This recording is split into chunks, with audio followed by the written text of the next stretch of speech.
Estoy en un avión. Ya estamos a punto de aterrizar. Fue un viaje suave.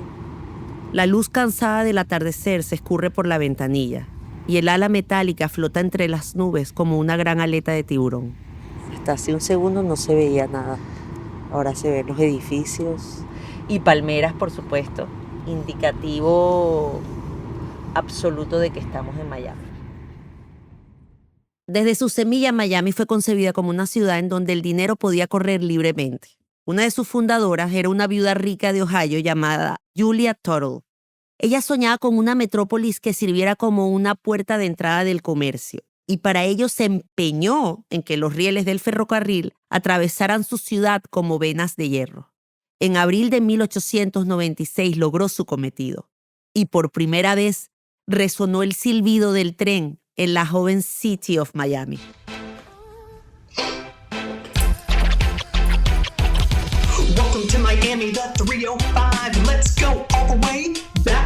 En homenaje a Julia Tuttle, conocida como The Mother of Miami o la Mami de Miami, una estatua se levantó en uno de los parques principales y hasta le han dedicado canciones de rap. Julia, Mother of Miami, she made this city. Chévere, ¿no? El ritmo es como pegajoso. Boom, boom. La muerte de Tuttle a finales del siglo XIX no detuvo la expansión de Miami. Con el tiempo vinieron las calles anchas, los canales para drenar el agua de los pantanos que la rodean y, por supuesto, los resorts 5 estrellas que la convirtieron en lo que es hoy. Una ciudad enchapada en oro con centros comerciales en los que hay de todo para todos los gustos. Burberry, Dolce & Gabbana, Hugo Boss, Hermes. Y esto es para una bebé de 0 a 3 meses. $2.995. Esta Miami de la superficie, esta meca del dinero, se sostiene sobre una Miami más escondida, una Miami del subsuelo. En los años 80, por ejemplo, la droga que enviaban los grandes capos inundó el sur de la Florida. Fue la época de los cocaine cowboys, los vaqueros de la cocaína, que blanqueaban sus enormes ganancias a través del sector inmobiliario. Desde entonces, diversas estirpes de malandros han lavado sus fortunas en esta ciudad.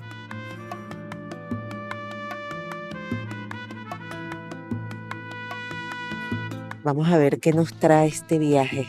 Vamos a ver si la emoción nos dura, o mejor dicho, vamos a ver cuánto nos dura la emoción.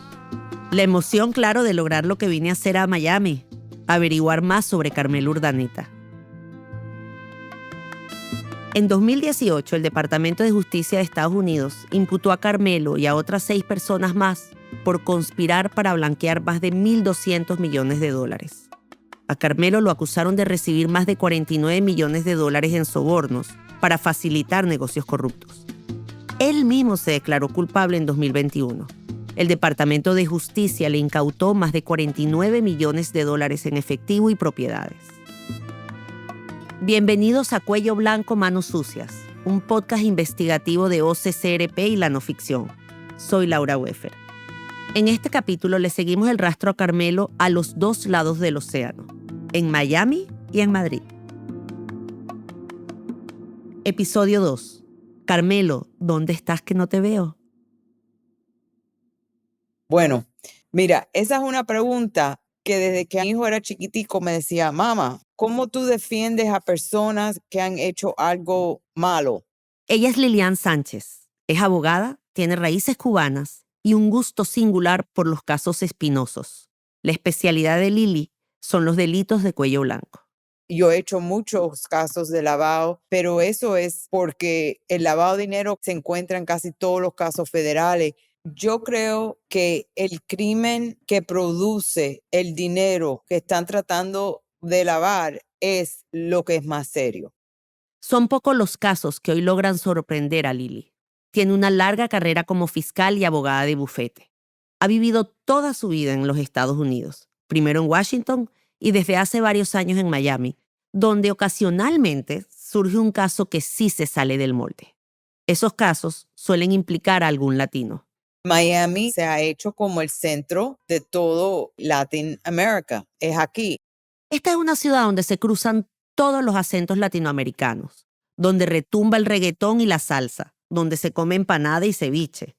La bautizaron como la capital de América Latina, pues acá empiezan o terminan algunos de los escándalos financieros más groseros de la región. En Miami se han instalado lavadores latinoamericanos de marca mayor, como por ejemplo Alejandro Andrade Cedeño, que fue guardaespaldas de Hugo Chávez y tesorero nacional de Venezuela. La jueza le dio la oportunidad a Andrade Cedeño dirigirse ante la corte y básicamente le pidió perdón a sus familiares, a sus amistades, pero no al pueblo de Venezuela. Cuando abandonó Venezuela, Andrade se vino a vivir a Wellington, una próspera localidad de Palm Beach, al norte de Miami. Allí Andrade se reinventó como organizador de torneos de caballo de salto, antes de ser condenado por haber blanqueado más de $1.000 millones. La fiscalía le confiscó todas las casas en Wellington, los caballos, los carros, los relojes. Andrade tenía, yo creo que 100 relojes o algo así, pero 100 relojes de cualquier reloj eran 150, 200, 300, 400 mil dólares. Tú sabes, reloj importante porque esta es una forma de lavar dinero, obviamente. Sus abogados lograron que pagara nomás una pena mínima de 4 años de cárcel. Lili no trabajó con la defensa de Andrade, pero conoce bien el caso. La fiscalía nunca va a poder encontrar todo el dinero porque las cantidades son tan grandes que si con lo de Andrade, si recuperan 90%, Andrade todavía le queda $100 millones. Andrade está lejos de ser el único venezolano enjuiciado aquí. También está, por ejemplo, Abraham Ortega. A él Lili sí lo defendió. Ortega era el director de finanzas de Petróleos de Venezuela, PDVSA. Ortega lloró frente a un juez de la Florida mientras admitía haber recibido $12 millones no muy cristianos. Los delitos que se le imputaban a Ortega daban potencialmente para una condena de 50 años de cárcel, pero al final recibió apenas 2 años y pico. Para lograr esa hazaña, Ortega cooperó con la justicia y delató a sus cómplices. Esto es muy habitual. Cuando se ven acorralados, muchos sospechosos, para salvar su pellejo, se vuelven caníbales y terminan inculpándose entre ellos. Además, es una táctica empleada diestra y siniestra por los fiscales de Estados Unidos. Es como tener una persona diciéndote, mira, estas son las personas y esto es lo que hicieron y cómo lo hicieron y aquí es donde esconden las cosas y aquí es donde están todos los muertos. Ortega hacía parte de lo que la justicia norteamericana llamó la Operación Money Flight, que se traduce como vuelo del dinero. El Departamento de Justicia de los Estados Unidos la describió como una red de personas que desfalcaron al Estado venezolano en más de $1.200 millones. En esta red también participó Carmelo. Todo tiene que ver con PDVSA y el cambio de divisas. Para entenderlo, hay que echar un poco hacia atrás.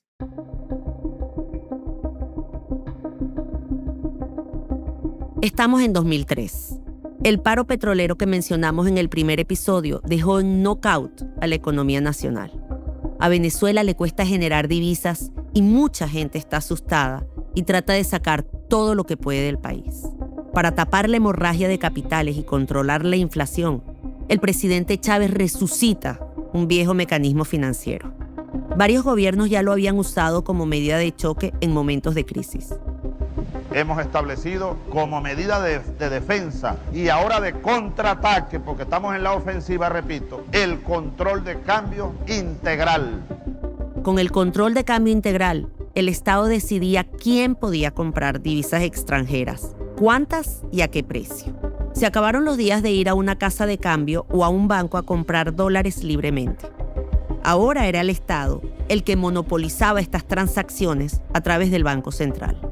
Los dólares que vendía el Banco Central tenían una particularidad: eran muy baratos. El banco los vendía a un precio artificialmente bajo en comparación con el precio real de los dólares en el mercado financiero global.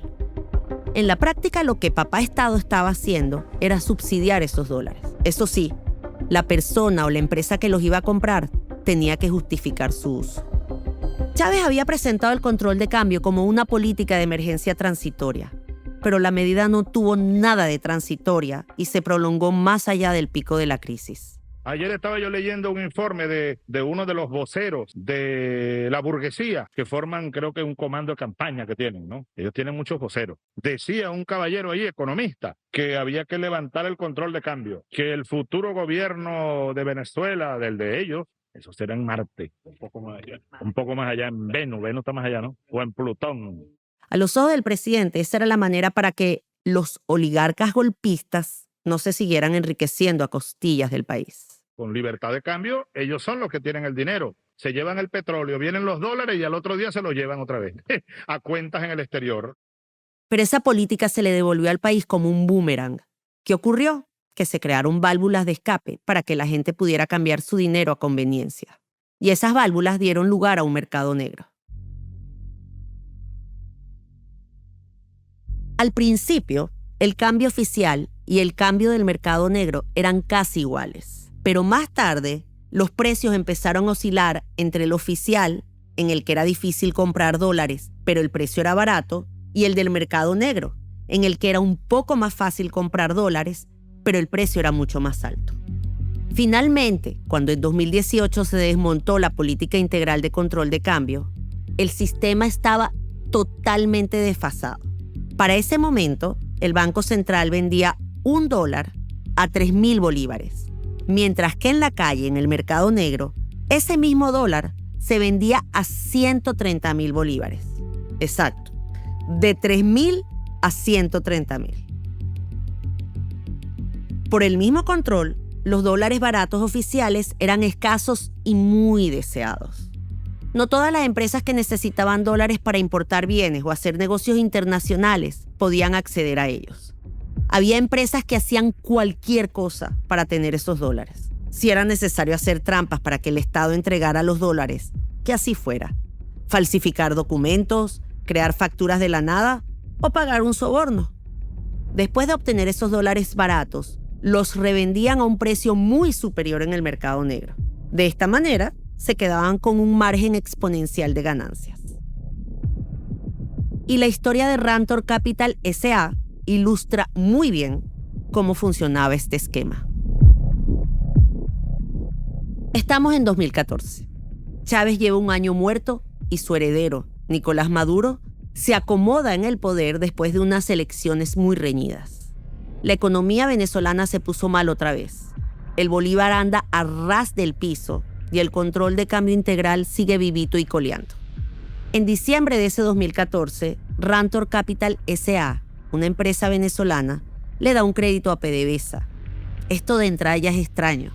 ¿Por qué PDVSA, la gran fuente de dinero de Venezuela, necesita un préstamo? No lo sabemos. Ninguno de los documentos que tenemos lo detalla.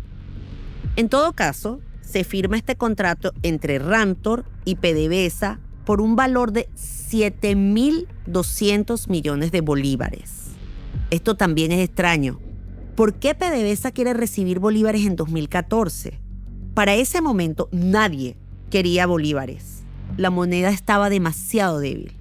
Además, si PDVSA estaba muy necesitada de bolívares, lo lógico es que se los hubiese pedido directamente al Banco Central.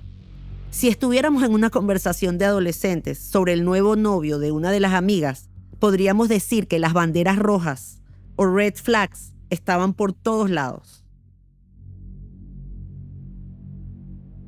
Al cabo de unos meses, PDVSA paga su deuda, pero no lo hace en bolívares, lo hace en dólares. Y ojo, pues es ahora cuando se hace la pirueta con la política de cambio. Esos 7.200 millones de bolívares que Rantor le prestó a PDVSA equivalían en el mercado financiero global a 41 millones de dólares. Ese era, digamos, su precio real. Pero PDVSA no usó la tasa ajustada a la realidad en la que el préstamo valía esos 41 millones de dólares. PDVSA decidió usar la tasa oficial. La tasa en la que el dólar era una ganga. La tasa del dólar subsidiado por el Estado. Como eran más baratos, entonces PDVSA le devolvió más dólares por usar esa tasa. Finalmente, cuando PDVSA pagó la deuda a Rantor, no le devolvió 41 millones de dólares, sino, abracadabra, 600 millones de dólares, casi 15 veces más. Y a cambio, PDVSA se quedó con una montaña de bolívares que cada minuto se devaluaban más y más. Los documentos que hemos obtenido en nuestra investigación demuestran que Rantor es una empresa de papel. No tiene ninguna actividad económica tangible. Además, Rantor ni siquiera recibió directamente el pago de la deuda. Para esa transacción se usó otra empresa marioneta basada en Hong Kong. Los documentos también muestran el gran apetito de Rantor, pues la cosa no paró ahí. Según la investigación, Rantor siguió amontonando préstamos falsos y contratos engañosos con PDVSA hasta que elevó el desfalco a $1.200 millones, casi el equivalente a la fortuna actual de Taylor Swift. Todas estas operaciones suenan extrañas y arriesgadas, ¿no? Como en serio arriesgadas. O sea, cientos de millones de dólares que salen de PDVSA como Pedro por su casa. ¿Cómo pudo pasar eso? Lo que dicen los documentos de la justicia estadounidense es que parte de esos más de 1.000 millones quedaban en manos de funcionarios venezolanos que hacían parte de la trama. Fue así como $49 millones fueron a parar a los bolsillos del abogado que supuestamente debía velar por los intereses de PDVSA. Ese abogado que admitió ante un juez haberlos recibido era Carmelo Urdaneta.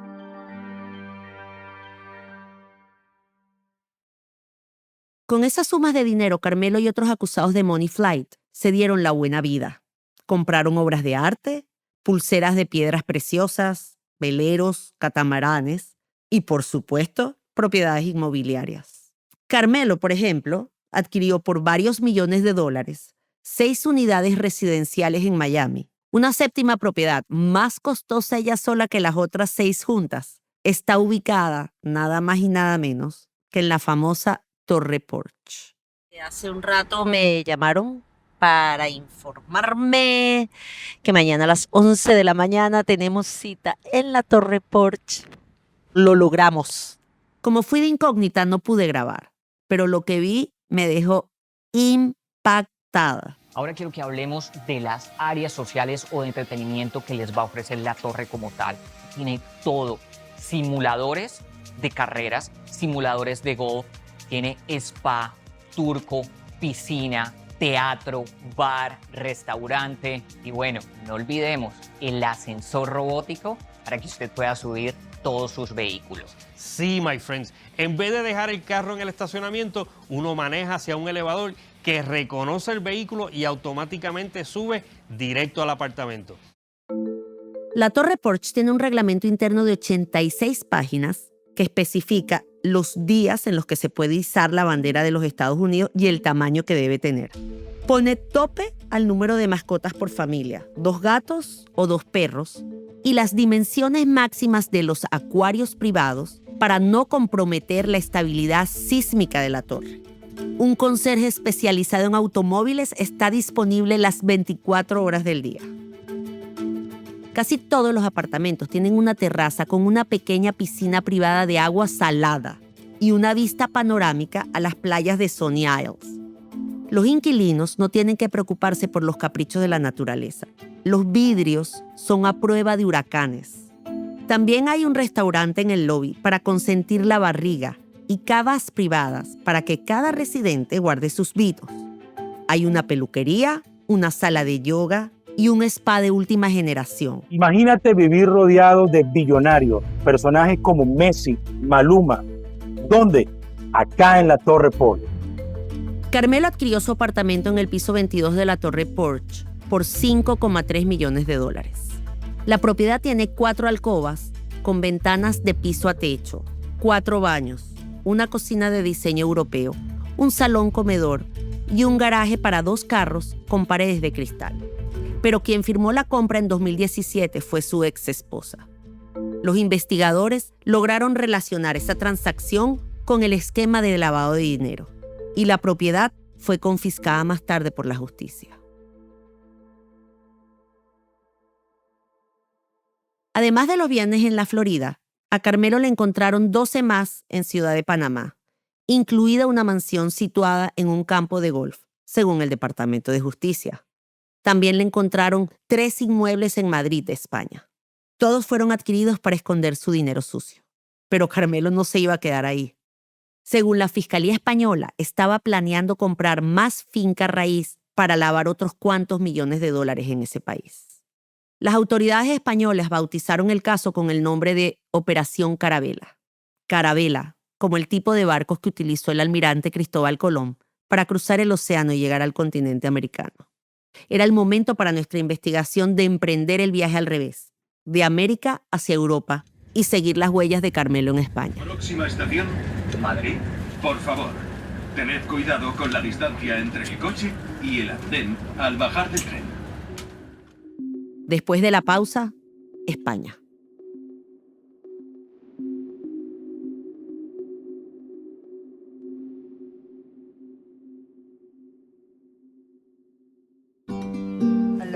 Aló. Probando uno. En noviembre de 2022, mis colegas Valentina Lares y Antonio Vaquero viajaron a Madrid. ¿Tienes auriculares? Es que este se lo roba a mi hijo y me parece a mí que no va mucho. Okay. Para entender el tras bambalinas de la Operación Carabela, decidieron entrevistar a uno de sus principales fiscales, José Grinda González. Bueno, a ver, ahora... ¿Habla José? No, sí. mal.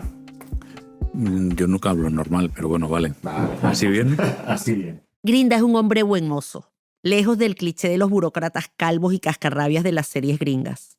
Tiene el pelo corto, una barba gris y unos ojos pequeños pero penetrantes. Comenzó hace 3 décadas en delitos económicos y ahora está en la sección de crimen organizado y corrupción. Como fiscal anticorrupción, Grinda ha tenido que desentrañar decenas de casos de lavado de activos, como el que involucra a Carmelo. Antonio y Valentina le pidieron que explicara qué es eso de lavado de activos, que tanto hemos mencionado en este podcast, pero que lo explicara en un lenguaje simple, como con plastilina para un niño. Para un niño. Yo soy niño y me quiero comprar 50 sobres de cromos de una colección de fútbol. Y le saco del bolso de mi madre, saco 100 euros. Claro, yo niño de 6 años no puedo tener 100 euros. Bueno, puedes, pero normalmente no. Me compro los sobres. Entonces, claro, mi madre va a ver en el álbum que de repente hay una cantidad de cromos absolutamente bestial. Yo tengo que blanquear eso de alguna manera. Entonces voy a decir cualquier cosa. Pues fíjate, como yo sé muchas matemáticas o yo sé explicar muy bien la historia, he ido a casa de fulanito o menganita y su madre pues me ha dado este dinero. Entonces yo blanqueo ese dinero diciendo que me lo ha dado la madre de mi amigo o de mi amiga. Claro, para eso necesitas la connivencia de la madre o del padre por si preguntan mis padres. Y ahí es la estructura. Yo le doy a la madre unos 20 eurillos. Y la madre, cuando le pregunta a mi padre, dice, sí, claro, es que Pepe es un hacha explicando historia, más o menos. Grosso modo, el lavado de activos consiste en armar un esquema de mentiras para ocultar el origen de una suma de dinero, pues ese origen no está limpio. Eso es lo que la Fiscalía Española comenzó a detectar en 2015. Solo que no se trataba de meras estampitas de fútbol de 100 euros. Millones, centenas o miles de millones han salido fraudulentamente de Venezuela y se están blanqueando en todo el mundo.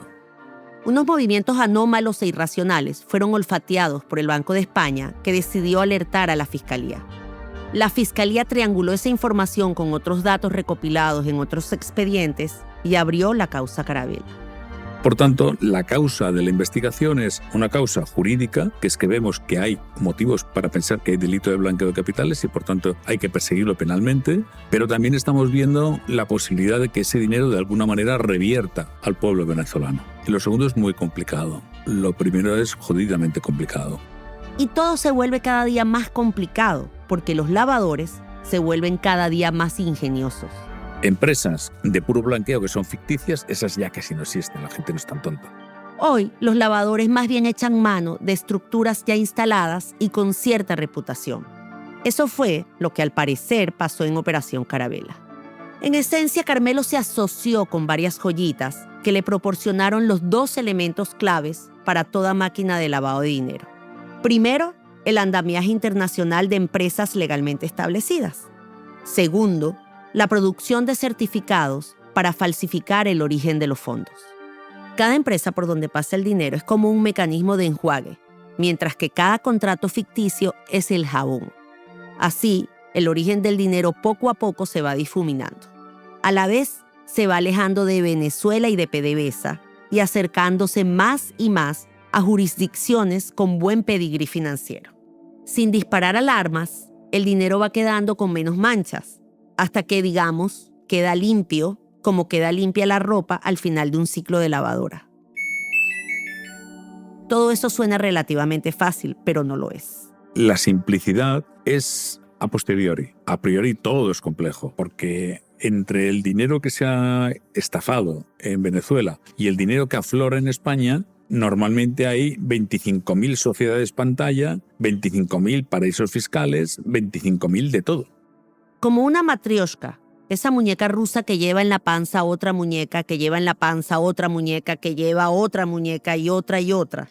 Para desarmar tamaña matrioshka de lavado, se requiere paciencia, tiempo y fondos.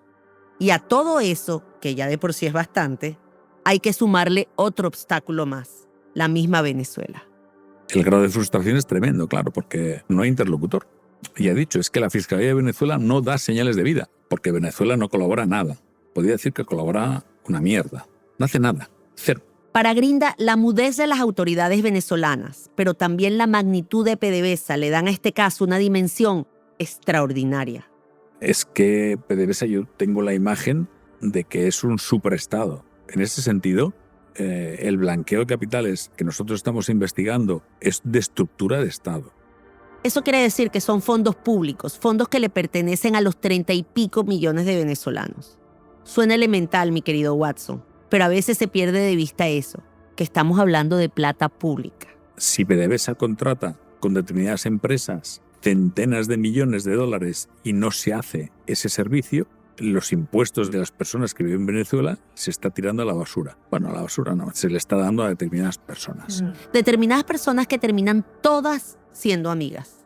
No importa que algunas sean chavistas leales de rodilla en tierra, como decimos en Venezuela, y que otras sean antichavistas furibundas. Estamos viendo que personas que en Venezuela supuestamente están machacándose, matándose, aquí sin embargo se llevan muy bien. Aquí somos todos iguales.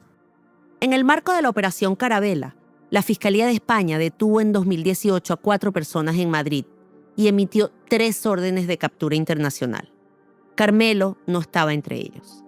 En ese momento se incautaron 115 inmuebles entre Madrid y Marbella, por un valor de más de 60 millones de euros. Pero esos números son tristes, según Grinda, si se le compara con los de los homólogos de la Operación Money Flight en los Estados Unidos.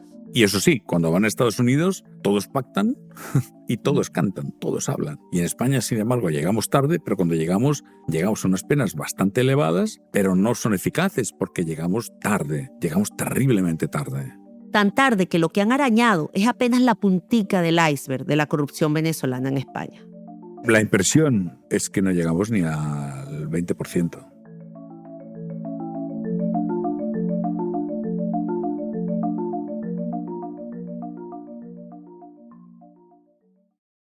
Es difícil perseguir el lavado de activos, en parte por lo complejo y en parte porque es un crimen silencioso y camaleónico. No hay un coronel Mostaza en la biblioteca con un candelabro ensangrentado como en el juego de mesa club. Los criminales de cuello blanco logran pasar agachados, por eso hay que ir a buscarlos para exponerlos. Mis colegas Valentina y Antonio hicieron eso, seguir la estela que dejaron en Madrid los tripulantes de la Operación Carabela. ¿Cuánto dice? ¿Como 8 minutos caminando? Sí, está aquí al lado.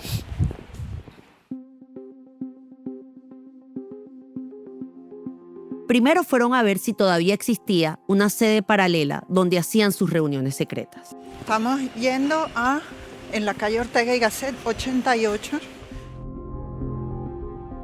Tiene que ser aquella, están llevando papel toalé. Y no, la antigua sede ya no existe. Entonces, guiados por los documentos de la Fiscalía Española, se fueron a las direcciones de las residencias y las oficinas de algunas personas supuestamente relacionadas con la Operación Carabela. Tú con tu grabadora te grabe todo. Normalmente estos sitios suelen tener portero. Hablaron con varios porteros y tocaron varios timbres. ¿Y están siempre aquí o suelen venir? Sí, suelen venir, sí, a las 10 suelen venir, a las 10, son las 10:30. ¿Qué es un agente de abogados o de...? Sí, Pero tener éxito, lo que se dice éxito, no tuvieron mucho. No es que no se encuentre, es que no sé ni quién es. Vale. Ah, ¿no trabaja allí? No. ¿Cuál es la otra? Vale. Vamos, Goya 63. ¿Caminamos hacia dónde? Recto y la rotonda para abajo. Por aquí para allá. Pero por esta, ¿no? Sí, apaguemos el cacharro que 14 minutos de pila. Somos Valentina Lares y Antonio Vaquero. Somos unos periodistas que querríamos hablar con él. No, aquí no la vas a encontrar. No, ¿y dónde lo voy a encontrar? No viene. Pero ¿tienes idea de cómo podría localizarle? Antonio y Valentina trataron de encontrar a varios de los supuestos implicados en Carabela y Money Flight, pero no lo lograron. Era como perseguir fantasmas. Lo bueno es que todavía nos quedaba un cartucho por quemar. Yo quiero llamar en algún momento al señor de los scratch. El señor de los scratches. Yo me llamo Alberto Casillas, a mí me llaman Alberto Ladilla. Alberto Casillas es un camarero jubilado que vivió 25 años en Venezuela, donde sintió un flechazo instantáneo por su gente. Incluso se casó con una venezolana con quien tiene 2 hijos.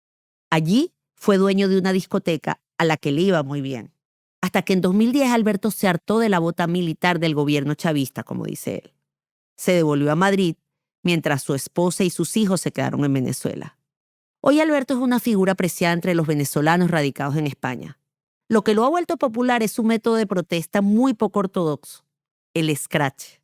Bueno, es que ha habido muchos scratches míos. Por ejemplo, el primero que desenmascaró a Pablo Iglesias en el Hotel Ritz fui yo. Pablo Iglesias, un líder de la izquierda española y muy cercano a Hugo Chávez. En Venezuela están matando a los jóvenes. A mi hija la cayeron a golpes. Una niña de 22 años. Me perdonan de corazón, pero mi esposa no puede comprar pollo, ni huevos, y usted defiende eso. Los periódicos decían que el mayor problema de seguridad para Pablo Iglesias y Podemos era yo, porque pues yo me disfrazaba, me colaba en sus actos, y yo de verdad que no iba a boicotear, simplemente les hacía preguntas incómodas y siempre terminaban sacándome, ¿no? Alberto dirige sus scratches no solo a los políticos influyentes. También suele darle caza a los enchufados. Así conocemos en Venezuela a los que buscan funcionarios públicos para obtener alguna ventaja, alguna ayuda o algún dinero del erario. Lo que importa es la conexión, el enchufe. Alberto va entonces a la casa de los enchufados y los escrachea. Es decir, les arma el zaperoco con pancartas y baldes de pintura mientras usa la bandera de Venezuela como capa. Pero a mí los que me informan de dónde viven o los enchufados, como dicen en Venezuela, son los mismos riders venezolanos que le llevan comida, se dan cuenta quién es y me informan.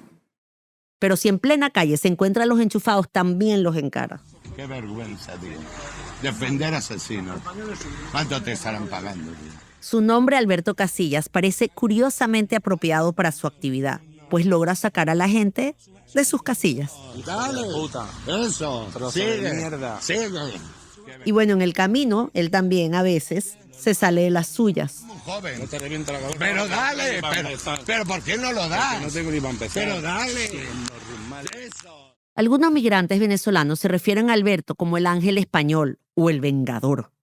Admiran su entereza y su arrojo a la hora de hacerle frente a los poderosos, como esa vez cuando Alberto se enteró de los preparativos para el matrimonio en España de la hija de un alto funcionario de Venezuela. Que se iba a casar la hija aquí con otro oligarca venezolano y bueno, yo fui a la iglesia, hablé con el párroco, le amenacé que si hacía la misa pues le iba a boicotear el acto también. Alberto es un fino conocedor de la corrupción chavista en España. Sin embargo, cuando le preguntamos por Carmelo, no reconoció el nombre. Por triste que suene, los 49 millones de dólares que Carmelo admitió haber recibido en sobornos apenas le dan el pase para jugar en las ligas menores de la corrupción venezolana. Incluso yo, que llevo años investigando casos como este, nunca había escuchado hablar de Carmelo, hasta que nos llegó la filtración de la Fiscalía Española, donde estaba mencionado una y otra vez. Pero si el nombre de Carmelo Urdaneta se me clavó en la memoria, fue por un archivo en particular. Día 1 de marzo. Se trata de una grabación secreta de 2017 en la que 2 hombres están caminando en Madrid. Se dirigen a una reunión de negocios con otros socios. Mi pregunta es básicamente qué puede estar pasando que nosotros no estamos viendo. La reunión es para discutir un esquema de lavado de millones de dólares provenientes de PDVSA. Lo que pasa es que tú tienes que asumir tu posición de cliente porque tú no estás pidiendo ayuda. ¿Te parece lógico? No, sí, está bien. No, está bien, vamos a forzar. Estoy de acuerdo. Cuando los 2 hombres llegan a su destino, uno de ellos se anuncia con su propia voz. Buenas tardes, Carmelo Urdaneta, tenemos una reunión aquí. Carmelo Urdaneta. Fue con esta grabación casi milagrosa que se me fijó su nombre para siempre. Pues gracias a ella, tenemos el privilegio loco de presenciar cómo es que funciona el lavado de dinero. Yo no tengo proveedores para justificar un monto como este. Eso en el próximo episodio. Para este episodio, intentamos contactar a Carmelo Urdaneta y al fiscal a cargo del caso Money Flight en los Estados Unidos, pero no obtuvimos respuestas. Cuello Blanco Manos Sucias es un podcast producido por OCCRP y La No Ficción. Producción ejecutiva Natán Yacar y Juan Serrano. Guión Laura Weffer. Asesoría editorial y de guión Tomás Suprini. Investigación Laura Weffer, Tomás Suprini, Valentina Lares y Antonio Vaquero. Edición Juan Serrano, Natán Yacar, Miranda Patrushik y Charlotte de Beauvoir. Fact-checking Maura 14. Mezcla y diseño sonoro Jairo Pineda. La canción que están oyendo la compusieron Valentina Fonseca y Juan Felipe Pulido. Arte y carátula Isabela Soto Vallejo. Redes y comunicaciones Shaquén Moreno, Gabriela Rivera, Jacobo Alarcón y equipo de comunicaciones de OCCRP. Apoyo técnico Víctor Hugo Febres. Muchas gracias por acompañarnos.